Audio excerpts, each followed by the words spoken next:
ससुराल त्यतिकै आएको छैन म यहाँ अलिकति स्टडी गर्न पनि आएको छु केही कुरा नयाँ कुरा जान्न पनि आएको छु जखाइसको जीवन परिवर्तन भए जस्तै हाम्रो जीवन पनि परिवर्तन हुनुपर्छ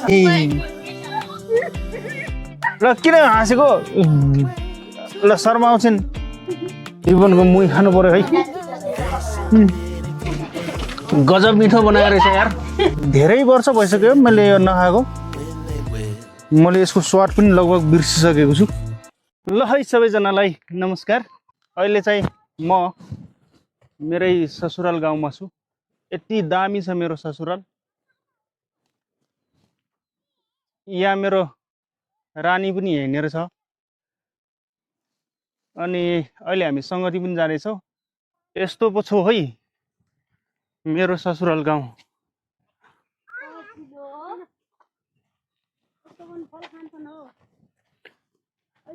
यो त के हो र पैँ ए मेल भन्ने यही हो यो पनि राम्रो फुल्छ नि एकदम होइन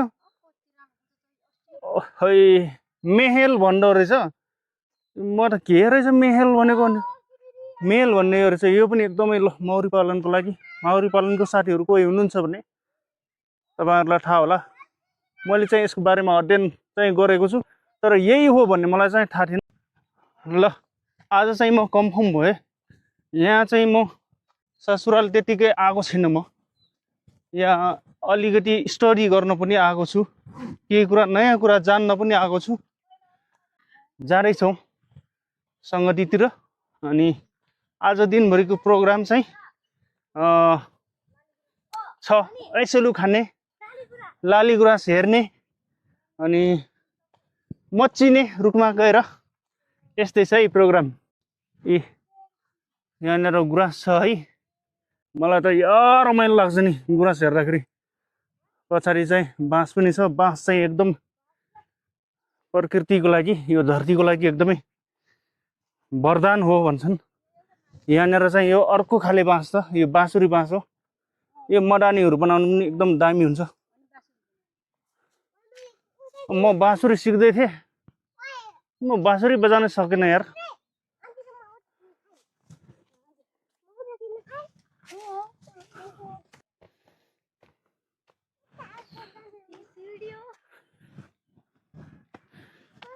यहाँनिर त मेल छ यो मेलमा चाहिँ स्याउको कलमी पनि गर्दो रहेछन् देख्ने म पहिला पनि देखेको थिएँ तर राम्रोसँग म यससँग परिचित थिएन यो कलिलो मट्टा चाहिँ पेटमा अल्सर भएकोहरू त्यसको औषधि हुन्छ भन्छन् है ल चलो रे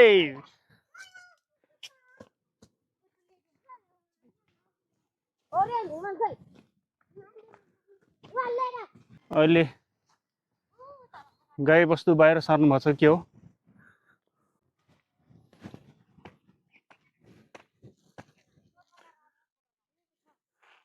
ल है के गर्दै हुनुहुन्छ के साइनो पर्छ मलाई थाहा छैन गाउँ काट्दै हुनुहुने रहेछ ए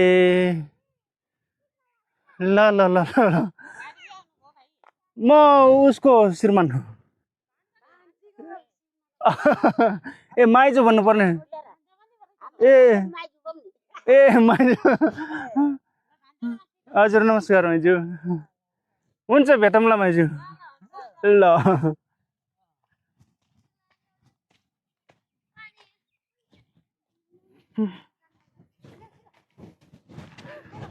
यहाँनिर पूजा गर्नुहुन्छ कि होइन यो के हो त ए यो गाउँको बिचमा धरम पोखरी हो रे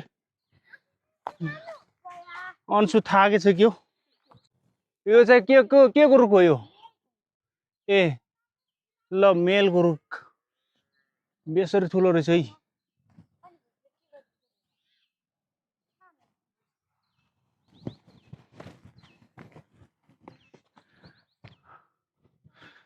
यति बेला गाउँ स्याहार्ने चटारो छ गाउँमा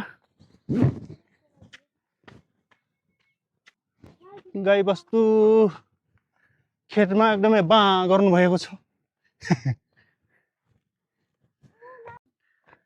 लाली गुराँस मौरीको लागि एकदम राम्रो हो यसको विशेष गरी यसको फुल, यसमा नेक्टर र पोलन पनि पाउँछ।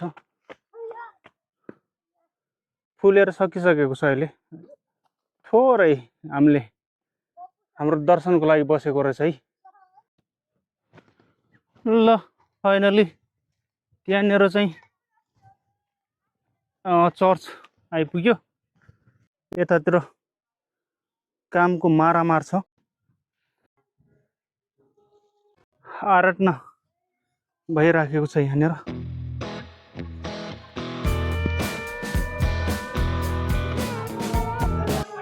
यहाँनिर आराधना भइरहेको छ अनि आज शनिबार अनि हामी पनि चर्च आएका छौँ। मण्डलीहरू आज हाम्रो जीवनमा विशेष गरिकन जखाइसको जीवन परिवर्तन भए जस्तै हाम्रो जीवन पनि परिवर्तन हुनुपर्छ है। हामी शनिबार सङ्गति मात्रै आएर पुग्दैन है। हामी शनिबार सङ्गति मात्रै आएर 2 घण्टा बाइबल अध्ययन गरेर प्रार्थना गरेर मात्रै पुग्दैन। हाम्रो ख्रिस्टियन जीवन, ख्रिस्टलाई पछ्याउने जीवन हाम्रो जीवन कस्तो छ त है। हामी फरक भएका, त्यस कारणले गर्दा हाम्रो जखाइसको जीवन जस्तै हाम्रो जीवन पनि परिवर्तन हुनुपर्ने एकदमै। ल अहिले हामी सङ्गति सिधाएर हामी फर्किसकेका छौँ। अब हिँड्न थालेको। यहाँ सबैजना अब निस्किसक्नु भयो धेरै जस्तो हुनुहुन्छ। यहाँ अरूहरू पनि यहाँ बस्नु भएको। ल है माइजू अहिले राम्रोसँग जानु ल सबैजनालाई। हुन्छ हुन्छ माइजू ल हुन्छ भेटौँ ल। ल अब हामी निस्किँदैछौँ। अलि अगाडि गएर जेठानहरूले खानाको लागि पर्खिनु भएको। जीवनको घर जाने ल आइज। ल जीवनको घर जाने हो।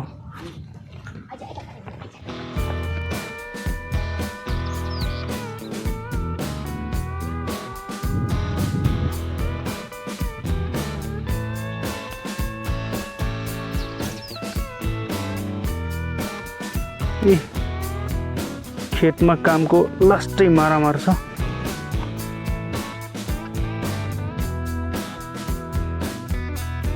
यो चाहिँ हाम्रो इन्डिया भदैनीको घर हो।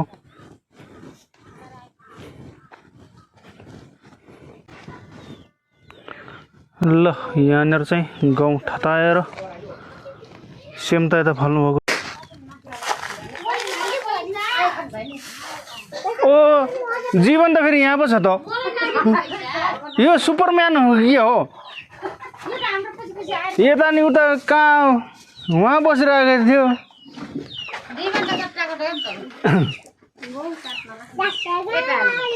हुन्छ दिदी।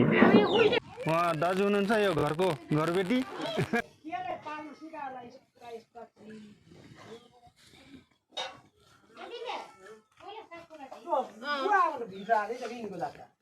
ल हाम्रो इन्डिया भरै नि यता नै घुमिरहेको छन्। नगर्नु के भन्छ। यो चाहिँ मामा घर आएर साखेको जीवनको मुही खानु पर्यो है। गजब मिठो बनाएर रहेछ यार।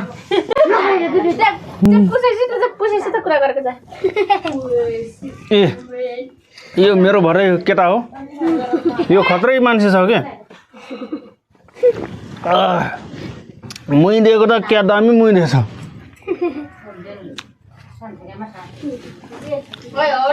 के छ त भरे केटा? तरुनीहरू कति छन्? ए हाँस्छ पो त झन्।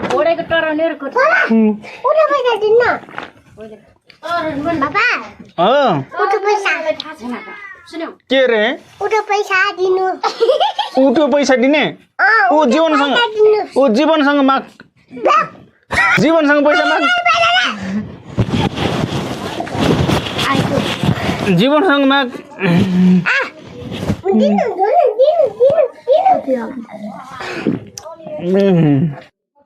यहाँ दाम्रीमा अचानक मौसम अलि बिग्रेको छ। एकछिन पानी पर यहाँ चाहिँ स्याहार सुसारमा व्यस्त हुनुहुन्छ उहाँहरू चाहिँ।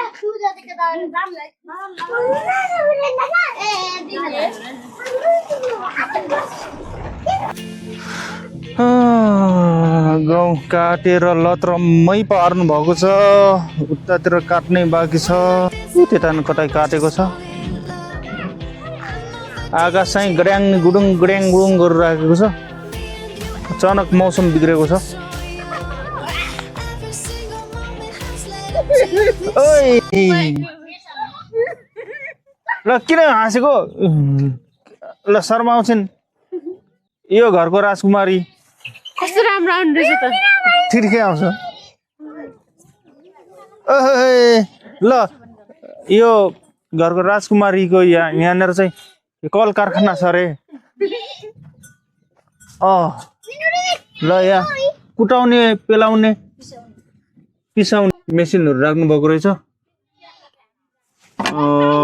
गहुँ बेसाएर यस्ता चिजहरू पिसाउनको लागि।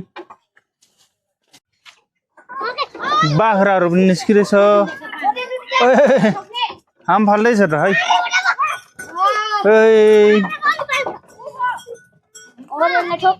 ल ल आयो बाख्राहरू आयो। ल गयो बाख्राहरू गयो। ल अब चाहिँ हामी यहाँदेखि निस्क्यो। खायो।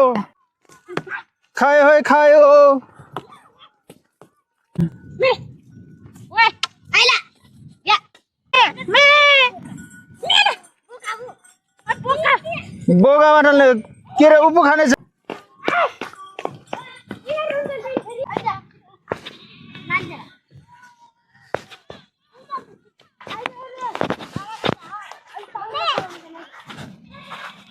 जाम तल।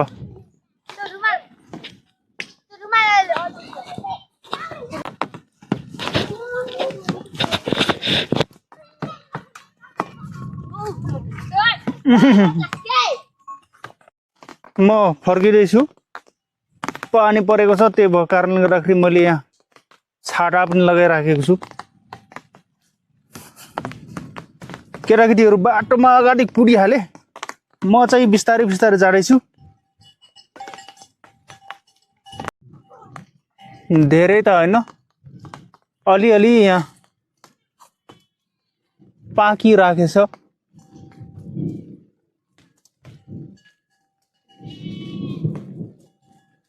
हेर्न सक्नुहुन्छ, थोरै पाकिराखेछ। म चाहिँ खान चाहन्छु यसलाई।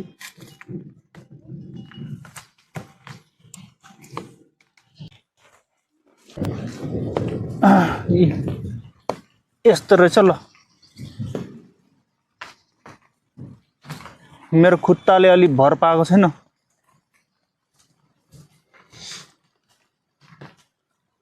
यो धेरै वर्ष भइसक्यो मैले यो नखाएको। मैले यसको स्वाद पनि लगभग बिर्सिसकेको छु। यतातिर छ।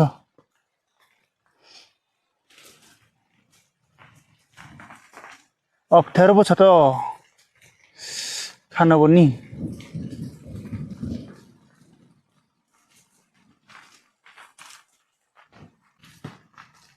यी जम्मा यति टिपे।